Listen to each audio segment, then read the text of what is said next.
ఈరోజు రాహుల్ గాంధీ గారి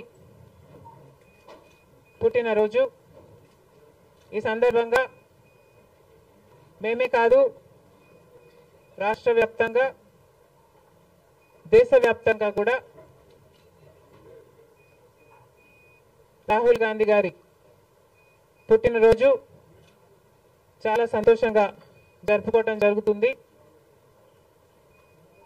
ఈరోజు గమనించాల్సిన విషయం ఏమిటి అంటే, రాహుల్ గాంధీ గారు ప్రతి కాంగ్రెస్ నాయకురాలి, ప్రతి కాంగ్రెస్ కార్యకర్త తలెత్తుకొని తిరిగేటట్టు రాహుల్ గాంధీ గారు ఈరోజు కాంగ్రెస్ పార్టీ కోసం తను చేసిన కృషి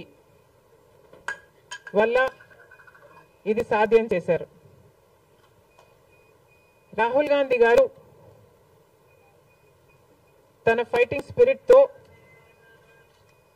ఎన్ని అవమానాలు వచ్చినా ధైర్యంగా ఎదుర్కొని ఈ సుదీర్ఘ ప్రయాణంలో తను ఎంతటి ఫైటరో నిరూపించుకున్నారు. ప్రజలతో తాను మమేకమైన విధానం అయితేనేమి, సమస్యల పట్ల తను స్పందించిన విధానం అయితేనేమి, ఇవన్నీ కూడా దేశంలోని ప్రజలందరూ గమనించారు. కాబట్టి ఈరోజు కాంగ్రెస్ పార్టీకి దేశవ్యాప్తంగా ఇంత పెద్ద పీట వేయడం జరిగింది. రాహుల్ గాంధీ గారు చేసిన పాదయాత్ర ఐక్యతను పెంచడానికి, సోదర భావాన్ని పెంపొందించడానికి, న్యాయం కోసం తను చేసిన పాదయాత్ర, సుదీర్ఘమైన పాదయాత్ర ఎంతో మంది గుండెల్లో కాంగ్రెస్ పార్టీ పట్ల ఆదరణ, గౌరవాన్ని పెంచింది. రాహుల్ గాంధీ గారు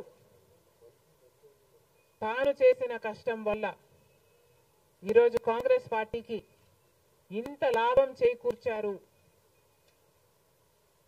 అని ప్రతి కాంగ్రెస్ కార్యకర్త తలెత్తుకొని గర్వంగా చెప్పుకోగలం.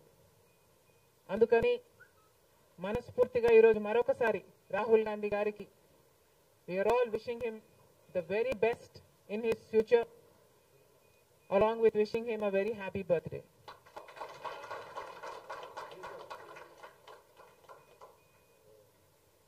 अब की बार 400 पार అంది బీజేపీ పార్టీ. అలాంటి పార్టీ కూడా ఈరోజు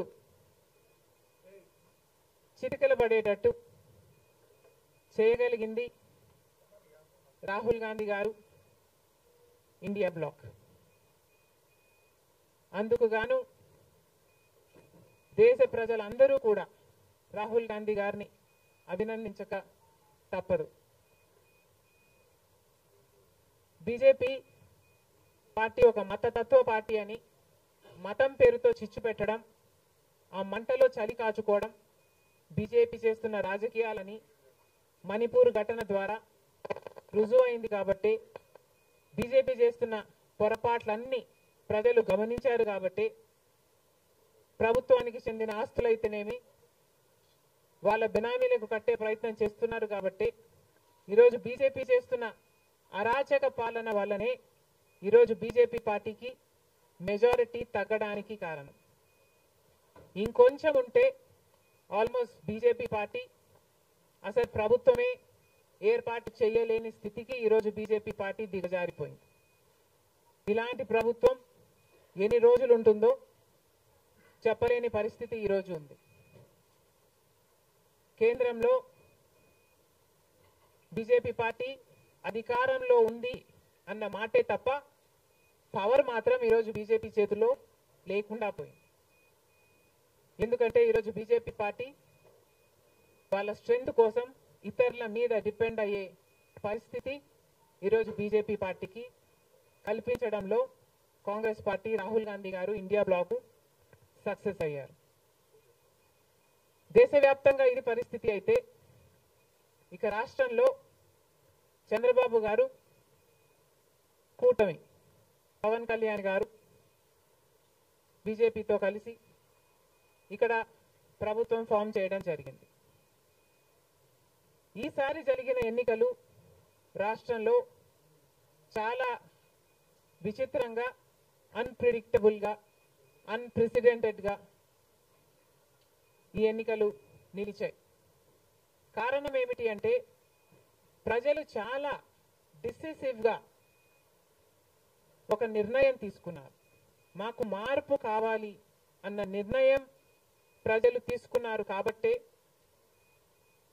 ఈ ఎన్నికలు ఒకే డిసిషన్ మీద ఆధారపడి జరిగిన ఎన్నికలు. For Jagan, against Jagan.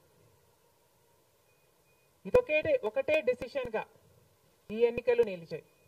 Far Jagan or against Jagan. Against Jagan అన్న మార్పు కావాలి అన్న ఈ గట్టి డిసిషన్ ప్రజలు తీసుకున్నారు కాబట్టి ఈరోజు వాళ్ళ ఓటు వేస్ట్ కాకూడదు అన్నట్టుగా చాలా డిసిసివ్ గా they voted with a vengeance for change. ఇది అవునన్నా కాదన్నా ఇది వాస్తవం. కేవలం అంత గట్టి నిర్ణయం ప్రజలు తీసుకొని మార్పు కావాలి అన్నంత గట్టి డిసిజన్ తీసుకున్నారు కాబట్టి ఇన్ ద ప్రాసెస్ ఈరోజు కాంగ్రెస్ పార్టీ కూడా అనుకున్న మేరకు పర్ఫామ్ చేయలేకపోయింది. కాంగ్రెస్ పార్టీ కూడా కేవలం నెల రోజుల ముందు సర్వే చేస్తే Congress party vote share between 6 to 7% ఉంది. దాన్ని మేము కష్టపడి పనిచేస్తే నేనే స్వయంగా 64 కాన్స్టిట్యుయెన్సీల్లో క్యాంపెయిన్ చేయడం కూడా జరిగింది. వీటన్నిటితో కనీసం 8% దాటుతుంది అని కాంగ్రెస్ పార్టీ ధీమాగా ఉంటే అది కూడా జరగలేదు. కారణం ఏమిటి అంటే ప్రజలు చాలా డిసిసివ్గా వాళ్ళ ఓటు వేస్ట్ కాకూడదు, ప్రభుత్వం ఎలాగైనా మారాలి, మేము మార్చాలి అన్న డిసిషన్ తీసుకున్నారు కాబట్టి ప్రజలు కాంగ్రెస్ పార్టీకి కూడా ఓటు వేయడానికి ఆలోచన చేయడం జరిగింది. ఏది ఏమైనా కాంగ్రెస్ పార్టీ ప్రజల గుండెల్లో స్థానం సంపాదించుకోవడం మొదలుపెట్టింది. ఇది ఇలాగే అంచెలంచెలుగా పెరుగుతూ పోతుంది. రాహుల్ గాంధీ గారి నాయకత్వంలో మేమందరం కూడా కష్టపడి పనిచేయడానికి సిద్ధంగా ఉన్నాం. అటు కేంద్రంలోనైనా ఇటు రాష్ట్రంలోనైనా కాంగ్రెస్ పార్టీకి మంచి భవిష్యత్తు ఉంటుందని 2029 కల్లా మేము ఒక మంచి పొజిషన్లోకి రాగలమని నమ్మకం మా అందరికీ ఉంది. ఈరోజు చంద్రబాబు గారు ముఖ్యమంత్రి ప్రజల తీర్పును గౌరవిస్తూ ఆయనకు మరొకసారి శుభాకాంక్షలు తెలియజేస్తుంది కాంగ్రెస్ పార్టీ. అలాగే చంద్రబాబు గారికి మరొకసారి గుర్తు చేస్తుంది కాంగ్రెస్ పార్టీ మన రాష్ట్రానికి రావాల్సిన ప్రత్యేక హోదా. ప్రత్యేక హోదా అన్నది ఆంధ్ర రాష్ట్ర ప్రజల ఊపిరి. 10 సంవత్సరాలుగా మోడీ గారు బీజేపీ పార్టీ ప్రత్యేక హోదా విషయంలో ఆంధ్ర రాష్ట్రాన్ని, ఆంధ్ర ప్రజలను మోసమే చేశారు. 10 సంవత్సరాల క్రితము ఎలక్షన్లకు ముందు మోడీ గారు వచ్చినప్పుడు 10 సంవత్సరాలు ప్రత్యేక హోదా ఇస్తాము అని తిరుపతిలో మాట ఇవ్వడం జరిగింది మోడీ గారు. అప్పుడు చంద్రబాబు గారు చెప్పిన మాట 10 సంవత్సరాలు సరిపోదు, 15 సంవత్సరాలు కావాలి అన్నారు అదే సభలో. కానీ 10 సంవత్సరాలు గడిచిపోయినా కూడా ఈ రోజు వరకు కూడా బీజేపీ పార్టీ ఆ మాటను నిలబెట్టుకోలేదు. కానీ ఇప్పుడు చంద్రబాబు గారు మద్దతు ఇస్తున్నారు కాబట్టి బీజేపీ పార్టీ అధికారంలో నిలబడింది. ఈ విషయం మోడీ గారు గుర్తుపెట్టుకోవాలి. ఎందుకంటే ఈరోజు ఆంధ్ర రాష్ట్ర ప్రజల ఎన్నుకున్న ఎంపీలు కనుక బీజేపీ పార్టీకి చంద్రబాబు గారు మద్దతు ఇవ్వకపోయి ఉంటే అసలు బీజేపీ పార్టీ అధికారంలో ఉండే ప్రసక్తే లేదు. ఈరోజు బీజేపీ పార్టీ అధికారంలో ఉంది అంటే దానికి కారణం ఆంధ్ర రాష్ట్ర ప్రజలు అని మోడీ ఇప్పటికైనా గమనించాలి.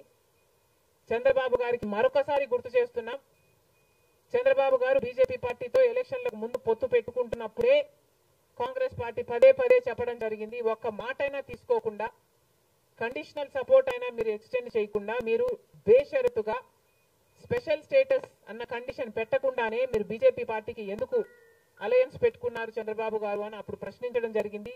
ఇప్పుడు మళ్ళీ బీజేపీ పార్టీ చంద్రబాబు గారిని డిమాండ్ చేస్తుంది. ఇప్పుడు మళ్ళీ కాంగ్రెస్ పార్టీ చంద్రబాబు గారిని డిమాండ్ చేస్తుంది. బికాస్ మీరు ఇచ్చిన ఎంపీల వల్ల ఆంధ్ర రాష్ట్ర ప్రజలు ఎన్నికైన ఎంపీలను మీరు బీజేపీ పార్టీకి ఇచ్చారు కాబట్టి, ఈరోజు బీజేపీ పార్టీ అధికారంలో ఉంది కాబట్టి చంద్రబాబు గారు ఈ విషయాన్ని గుర్తుపెట్టుకొని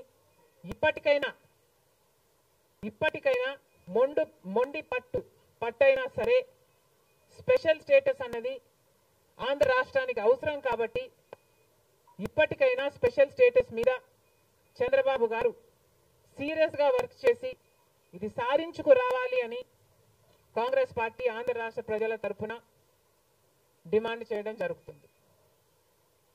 ఒక స్పెషల్ స్టేటసే కాదు, పోలవరం ప్రాజెక్టు కూడా ఉంది. పోలవరం ప్రాజెక్టుకు చంద్రబాబు గారు 2 రోజుల క్రితం వెళ్ళడం జరిగింది. నిజానికి పోలవరం ప్రాజెక్టు రాజశేఖర రెడ్డి గారి ఆలోచన. 2004లోనే రాజశేఖర రెడ్డి గారు 10,000 కోట్లతో 20 లక్షల ఎకరాలకు నీళ్లు ఇవ్వాలి అని తలపెట్టిన ప్రాజెక్టు పోలవరం ప్రాజెక్టు. రాజశేఖర రెడ్డి గారి హయాంలోనే కుడి ఎడమ కాలువలు పూర్తి చేయడం జరిగింది. ఆ కాంగ్రెస్ హయాంలోనే 4,500 కోట్లు అంటే దాదాపుగా 40% పనులు పూర్తి చేయడం కూడా జరిగింది. కానీ తర్వాత అధికారంలోకి వచ్చిన చంద్రబాబు గారు పోలవరం ప్రాజెక్టు కాస్టును అమాంతంగా 29,000 కోట్లకు పెంచారు. కానీ పనులు మాత్రం పూర్తయినట్టు ఎక్కడా కనిపించలేదు. 2018 కల్లా నేను పూర్తి చేస్తాను అని రాసి పెట్టుకోండి అని చంద్రబాబు గారు ఆ రోజు అసెంబ్లీ సాక్షిగా ఛాలెంజ్ కూడా చేశారు. కానీ పోలవరం ప్రాజెక్టు చంద్రబాబు గారి వాళ్ళ సాధ్యం కాలేదు, పూర్తి చేయలేదు. ఆ తర్వాత అధికారంలోకి వచ్చిన జగన్మోహన్ రెడ్డి గారు పోలవరం ప్రాజెక్టుని మళ్ళీ రివర్స్ టెండరింగ్ అంటూ మొదలుపెట్టి 55,000 కోట్ల రూపాయలకు దాన్ని ప్రాజెక్టు కాస్ట్ను పెంచారు. తీరా చూస్తే ఏ పని జరగలేదు. ఇప్పటికైనా చంద్రబాబు గారు చెప్తున్న మాట ఏమిటి అంటే 75% పనులు మా హయాంలోనే పూర్తయ్యాయి, 25% పనులు మిగులున్నాయి, నేను పూర్తి చేస్తాను అని చెప్పడం జరిగింది మొన్న చంద్రబాబు గారు. చంద్రబాబు గారిని కాంగ్రెస్ పార్టీ ప్రశ్నిస్తుంది, మరి 25% పనులు మాత్రమే మిగులుంటే 4 సంవత్సరాలు పడుతుంది అని మీరు ఎందుకు చెప్పారో చంద్రబాబు గారు సమాధానం చెప్పాలి. పోలవరం ప్రాజెక్టు మీద ప్రజలకు క్లారిటీ లేదు కాబట్టి పోలవరం ప్రాజెక్టు మీద ఒక వైట్ పేపర్ మీరు రిలీజ్ చేయండి. దాంట్లో అసలు పోలవరం పరిస్థితి ఏమిటి, దాని డిజైనింగ్ దగ్గర నుంచి మొదలు పెడితే అసలు దాని ప్రస్తుత పరిస్థితి ఏమిటి, మీరున్న 5 సంవత్సరాల అధికారంలో ఉన్నప్పుడు ఏం చేశారు, తర్వాత జగన్మోహన్ రెడ్డి గారు ఏం చేశారు, ఇప్పుడు ఏమి చేయాలి, ఎగ్జిక్యూషన్ కథ ఏమిటి, అన్నిటి మీద చేస్తుంది. ఇదే కాకుండా రాష్ట్రంలో ఎన్నో సమస్యలు ఉన్నాయి. ఏపీ రీఆర్గనైజేషన్ యాక్ట్ లో మనం తెచ్చుకోవాల్సింది, సాధించుకోవాల్సింది ఎన్నో ఉన్నాయి. అవన్నీ కూడా క్యాపిటల్ సిటీ అయితేనేమి, పోర్ట్లు అయితేనేమి, కడపలో స్టీల్ ఫ్యాక్టరీ అయితేనేమి, వీటన్నిటి మీద చంద్రబాబు గారు పని చేయాల్సి ఉంటుంది. మన రాష్ట్రంలో ఎక్కడా లేని విధంగా 50 లక్షల మంది బిడ్డలు ఉద్యోగాలు లేకుండా ఉన్నారు. ఇవన్నీ దృష్టిలో పెట్టుకొని చంద్రబాబు గారు ప్రజలకు ఒక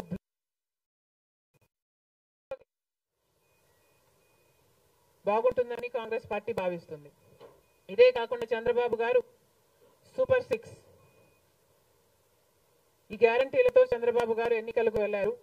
దీంట్లో యువతకు 20 లక్షల యువత వరకు ఉద్యోగ అవకాశాల కల్పన కల్పిస్తామని చెప్పారు. లేదా 3,000 రూపాయలు ప్రతి నెల ప్రతి నిరుద్యోగికి నిరుద్యోగ భృతి ఇస్తామన్నారు చంద్రబాబు గారు. అదే కాకుండా స్కూల్కి వెళ్లే పిల్లలకు ప్రతి విద్యార్థికి 15,000 రూపాయలు సంవత్సరానికి ఇస్తామని చెప్పారు. ప్రతి రైతుకి 20,000 రూపాయలు ఆర్థిక సహాయం ఇస్తామన్నారు. ప్రతి మహిళకు నెలకు 1,500 ఆర్థిక సహాయం, అంటే ప్రతి మహిళకి కూడా ఒక పెన్షన్ లాగా 1,500 ఇస్తామని చంద్రబాబు గారు మాటిచ్చారు.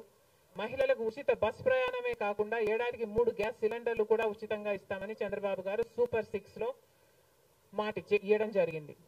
ఇవన్నీ కూడా చంద్రబాబు గారు దీని విధి విధానాలు ఏమిటో, మొదలు పెట్టే తేదీ ఏమిటో వీటి మీద కూడా చంద్రబాబు గారికి స్పష్టత ఇవ్వాల్సిన అవసరం ఉంది.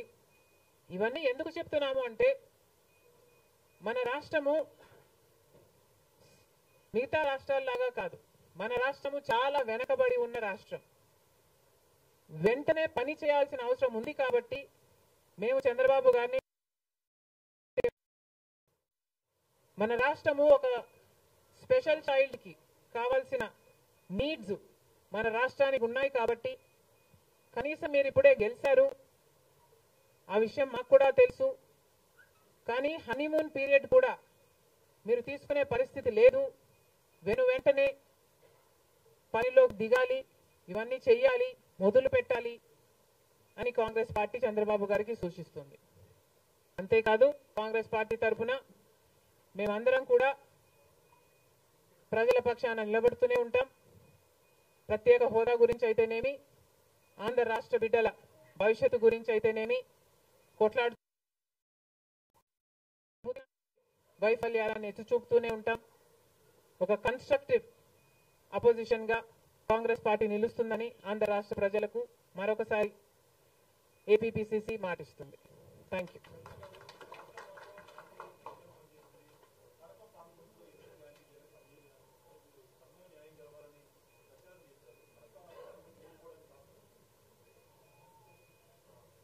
Kadapa situation is a different situation because కడపలో ఎంపీ ఉన్నాడు, ఎమ్మెల్యే ఉన్నాడు, అధికార పక్షం. అక్కడున్న ప్రజలు భయభ్రాంతులు గురై బ్రతుకుతున్న ప్రజలు. ప్రభుత్వానికి వ్యతిరేకంగా, అంటే యువజన శ్రామిక రైతు పార్టీకి వ్యతిరేకంగా పనిచేస్తే, ఓటేస్తామని తెలిస్తే మాకు వచ్చే స్కీములు పోతాయి, అవి కాకుండా మా మీద కేసులు పెడతారు, దాడులు చేస్తారు అన్న భయం కూడా ప్రజలలో ఉంది. ఓటుకి 3,500 రూపాయల నుంచి ఇవ్వడం జరిగింది. విచ్చలవిడిగా డబ్బులు ఖర్చు పెట్టారు. డబ్బులు పని చేయకపోతే బెదిరించారు, లేకపోతే కేసులు పెడతామని, స్కీములు తీసేస్తామని, ఇలాంటి ఎన్నో ప్రలోభాలకు కడప ప్రజలు గురయ్యారు. ఇవన్నీ కూడా పనిచేశాయి. నేను కడపలో గెలవకపోవడానికి కారణం టైం అనే నేను అనుకుంటున్నాను. బికాస్ నేను కడపలో తిరిగింది కేవలం 14 రోజులు మాత్రమే. 14 రోజులు క్యాంపెయిన్ చేశాము. మిగతా టైం స్టేట్ వైడ్ క్యాంపెయిన్ చేశాము. మేము 14 రోజులు ఎంత కష్టపడినా కూడా we were not able to cover most of the geographical area. చాలా మటుకు రూరల్ ప్రాంతాలలో కనీసం రాజశేఖర్ రెడ్డి బిడ్డ పోటీ చేస్తుంది అన్న విషయం కూడా చాలా మందికి తెలియలేదు. మేము పోటీ చేసింది కూడా ఎలాగైనా సరే మళ్ళీ హంతకులు, హత్య చేపించిన వాళ్ళు చట్టసభలకు వెళ్ళకూడదు అని ఉద్దేశంతో మాత్రమే పోటీ చేయడం జరిగింది. సరే, అది జరగకపోయి ఉండొచ్చు, కానీ ప్రజల కంటే పైనున్నది దేవుడు. ఐఎమ్ వెరీ షూర్ వాళ్ళ పాపం పండుతుంది. పండే రోజు కోసం దేవుడు కూడా ఎదురు చూస్తున్నాడని నా అభిప్రాయం.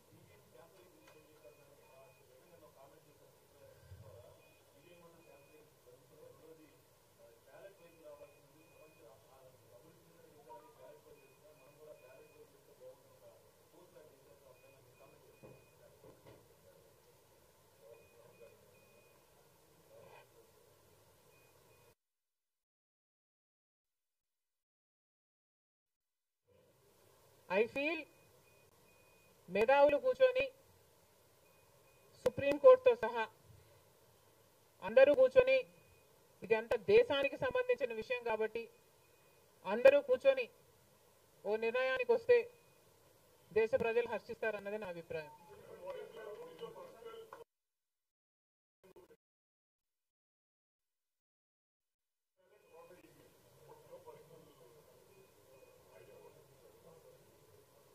How does it matter what I think personally?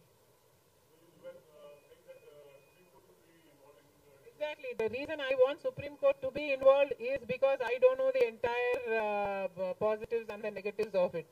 So there should be intellectuals, there should be the best of the judicial sitting and discussing over it and see the pros and the cons of it and then come to a decision is what I think. Because as of now, I do not have the entire information of the whole topic.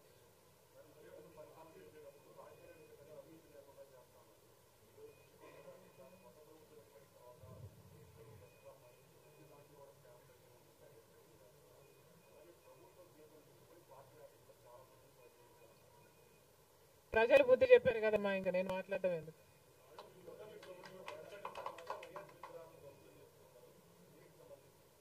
ఇది చాలా దారుణం, ఇది చాలా దారుణం. కేవలం ఒక party ఓడిపోయింది కాబట్టి రాజశేఖర రెడ్డి గారి విగ్రహాలను ధ్వంసం చేయడం అన్నది చాలా దారుణం. రాజశేఖర రెడ్డి గారు ఒక మహానాయకుడు, ఆంధ్ర రాష్ట్ర ప్రజలకు నమ్మకంగా సేవ చేసిన నాయకుడు. సేవ చేస్తూనే ప్రజల మధ్యలో నేను ఇంకా ఎంతో చేయాలి, సాధించాలి అని రచ్చబండకని బయలుదేరి వెళ్ళి చనిపోయిన నాయకుడు రాజశేఖర రెడ్డి గారు. రాజశేఖర రెడ్డి గారు లాంటి మహానాయకుడు చనిపోతే దాదాపు 7,000 మంది ప్రజలు ఆ బాధ తట్టుకోలేక, నిజాన్ని జీర్ణించుకోలేక ఆయన వెనకాలే చనిపోయారు. అంత గొప్ప నాయకుడు రాజశేఖర రెడ్డి గారు. ఒకసారి ఏం చేస్తున్నాము అని ఇలాంటి వాళ్ళు ఆలోచన చేసుకోవాలి. చనిపోయిన వాళ్లకు కూడా రాజకీయాలు ఆపాదించడం ధర్మం కాదు. చనిపోయిన వాళ్లకు కూడా గెలుపు ఓటములు ఆపాదించడం న్యాయం కాదు. మరొక్కసారి చెప్తున్నాం, రాజశేఖర రెడ్డి గారు మీకు చేసింది ఏమీ లేదు. దయచేసి రాజశేఖర రెడ్డి గారి విగ్రహాలను ధ్వంసం చేయడం ఆపండి. మీరు చేశారని వాళ్ళు చేశారని మీరు, ఇలా ఒకరి మీద ఒకరు చేసుకుంటూ పోతే దీనికి అంతే ఉండదు. మళ్ళీ చెప్తున్నాం, మీకు ఇంకొకరికి తేడా ఉండాలి అంటే కొంచెం పేషెన్స్ పాటించాల్సిన అవసరం ఉంది.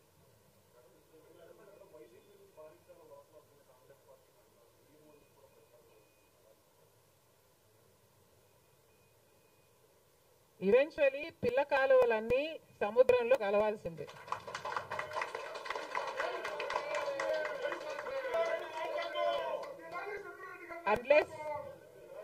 అన్లెస్ అవి ఎండిపోతే తప్ప. Yes, definitely.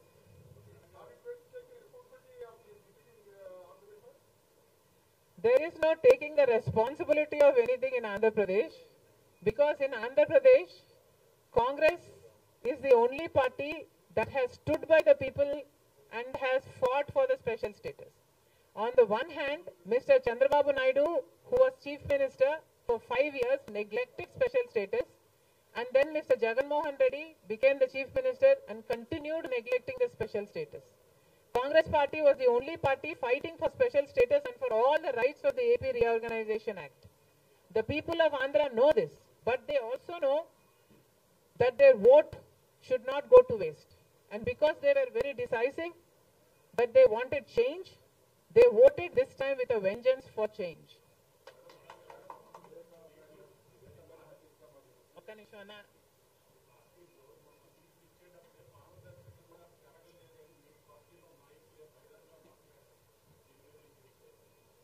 కాంగ్రెస్ పార్టీ ఒక జాతీయ పార్టీ.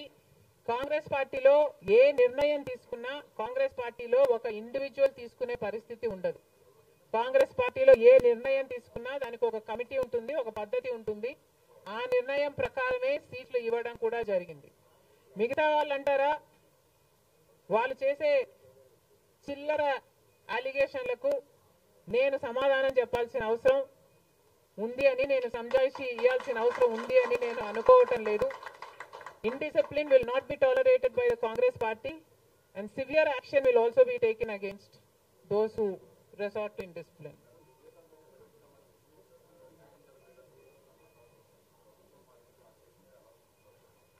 న్యాయం జరుగుతుందన్న హోప్ మాలో చాలా పెరిగింది.